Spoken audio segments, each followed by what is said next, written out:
Hi and welcome to another episode with Coach Sonos.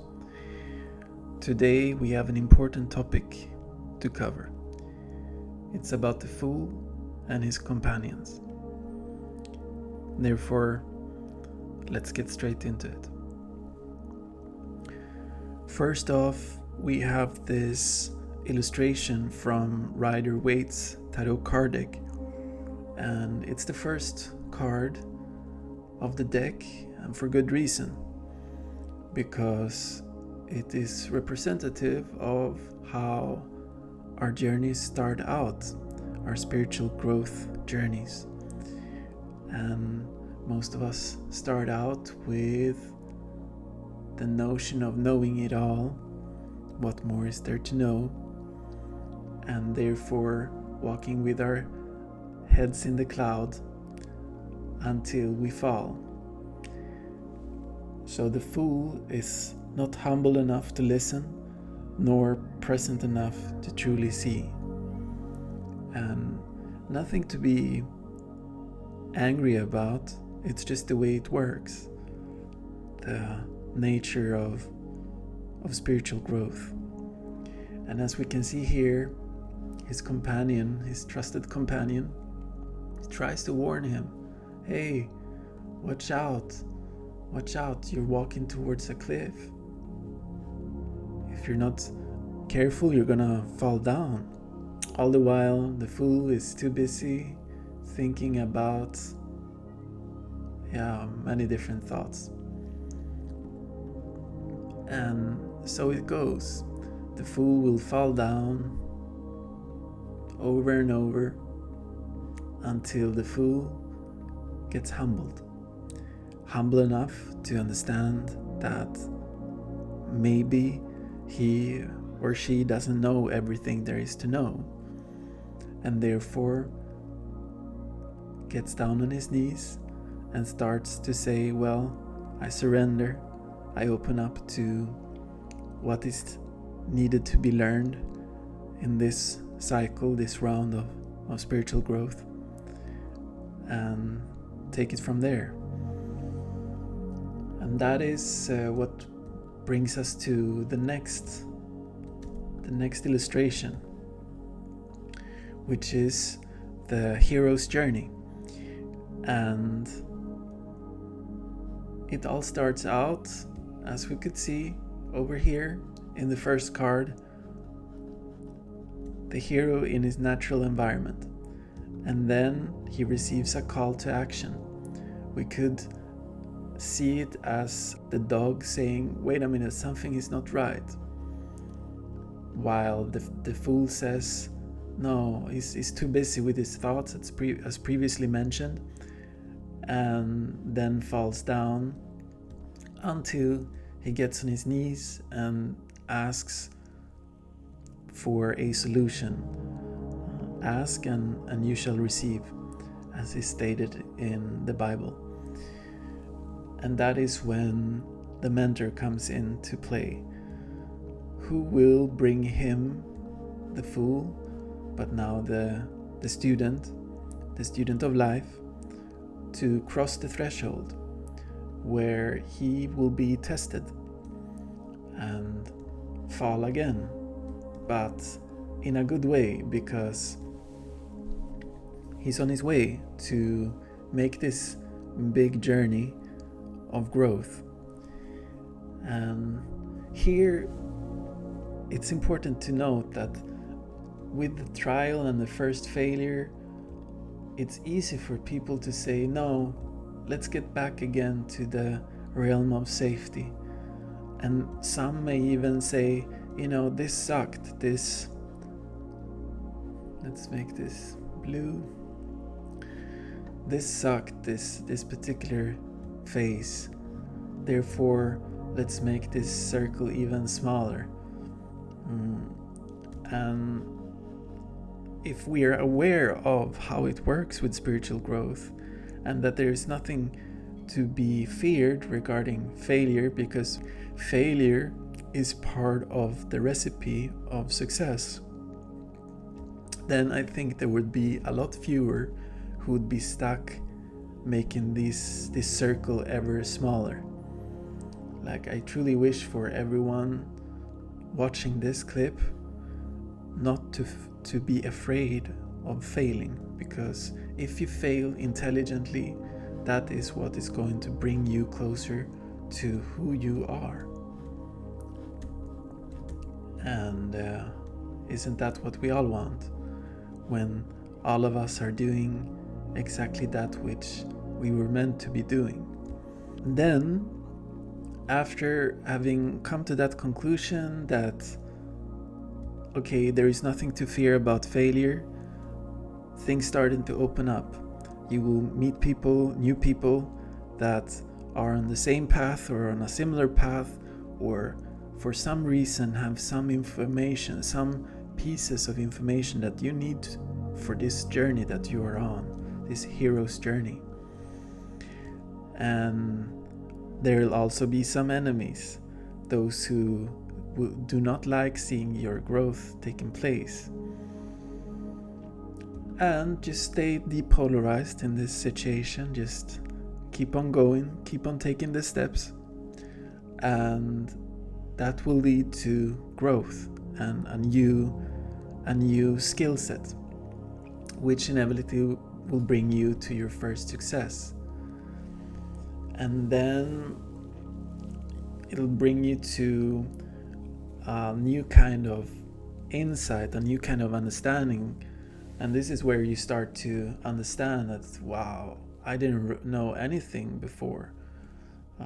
How arrogant I was, or how ignorant I used to be. And therefore you start to let go of old parts of yourself. So in a way, the grand trial revelation is also a form of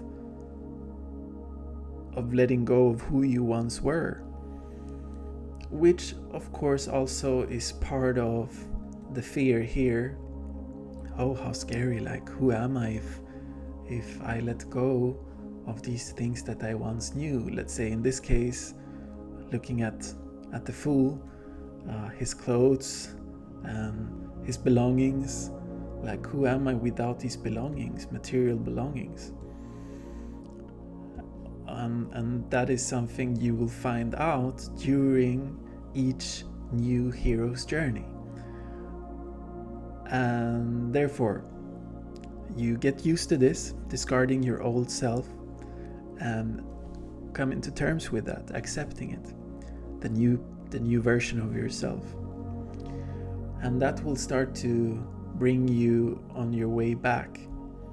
And that is when you are introduced or presented with the final challenges of stepping up to success. That is to really share what you have been taught, or what you have come to learn in this cycle. And then after that, you are above the surface again. You restore the order, and you really share what you have learned with the world. The hero is once again in his natural habitat, where with almost absolute certainty, you, or the hero, but let's say you, because we're all heroes, and we just need to remember to listen, like be humble enough to listen, be present enough to truly see, so that we recognize the call. Because there are calls every day, and with every decision that we make, we go either closer or further away from those calls. Here is another illustration of the hero's journey.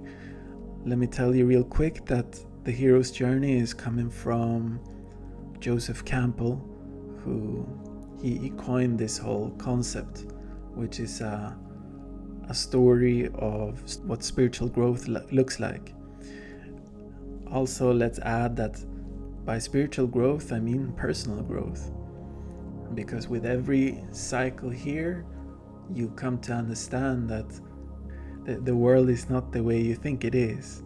There is more to just the surface, and therefore metaphysical, spiritual aspect is something that is expanded in your life step by step. Good. Now, the Fool, in every cycle that he makes, there are a set of limiting beliefs to dissect and overcome, and that's where the companions come into play. Therefore, let's have a look at those. The Fool's companions. The first trap is the comparison trap. To constantly compare yourself to others, whether in looks, success, or material possessions. You feel superior to some people, which boosts your ego, but inferior to others, which hurts it, creating an endless loop of insecurity and self-worth tied to external validation. Procrastination out of perfectionism. You keep delaying tasks because your ego tells you it has to be perfect, but as time goes on, the fear of not meeting that ideal standard causes even more delay, resulting in anxiety, self-criticism, and eventually avoiding the task altogether. And I'm mentioning these companions of the Fool because this is what may make the hero hang up the phone, and prematurely so, because if we hang up the phone for this new adventure, we give in to these companions, these limiting beliefs. And that's a shame, because the world is in need of heroes, right? Which is leading us to the next companion. Needing to always be right, arguing or debating, not to understand or solve a problem, but to prove that you're right. Even if you're proven wrong, your ego finds ways to justify your behavior and distort the truth, leading to a never-ending cycle of defensiveness and frustration. So let go of that. There is no need to hold on to being right all the time. It's a classic ego game. Then we have victim mentality, repeatedly seeing yourself as the victim in situations, believing the world is against you. The ego thrives on this because it allows you to deflect responsibility and never address your role in the challenges you face.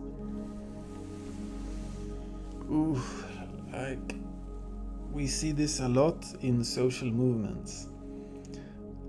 All kinds of movements, to be honest, where the participants are lulled into not taking responsibility for their lives, but instead only complaining about everything and everyone around them, not doing anything on their own.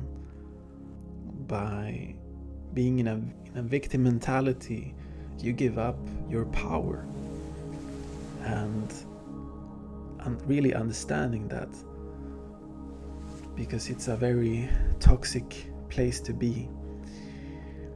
As well as a related one, blaming others for your problems. When things go wrong, the ego finds comfort in blaming external factors or people. This loop prevents you from taking responsibility and making changes, trapping you in the same patterns over and over again. And then, so these two are related, the victim mentality and blaming others for your problems. They essentially end up with you not taking responsibility for your life. The busy badge of honor, glorifying being busy as a sign of worthiness or importance. Even if you're exhausted, the ego keeps pushing you to stay busy because it equates busyness with value, creating a vicious cycle of stress and burnout. It's what to say. This one is really common in today's day and age, in the day and age of commerce. And understanding that this is connected with competition, always being in competition with someone, and therefore comparing yourself with others, who are you if you're not busy compared to others? So it's simply about letting go of comparison with others, because that's a recipe for misery, for suffering.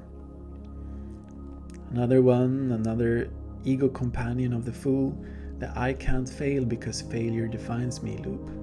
The ego makes you so terrified of failure that you avoid taking any risks at all. You convince yourself that failure equals incompetence, so you stay in your comfort zone, making excuses for why you haven't tried new things. The absurdity is that you avoid growth entirely, while your ego assures you that staying safe is the smarter option. Like, there are many very clever companions of the fool, and this may be one of the smarter. We touched upon this when starting out.